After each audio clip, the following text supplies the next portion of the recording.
General here. Today I'm going to show you how to make any car as reliable as a Crown Victoria. That's right, you heard me. Step 1 is to remove the bumper cover so the car cannot identify as itself.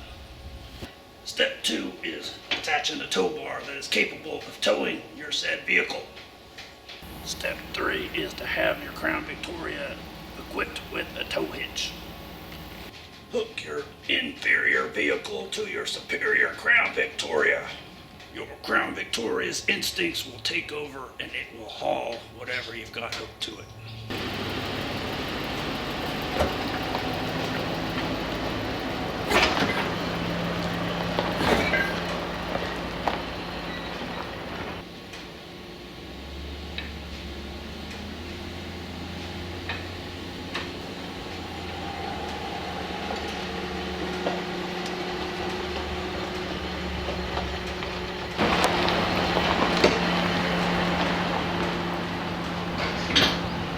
Don't forget to put the inferior vehicle in neutral with the key on so the steering wheel can turn by itself as it's driving.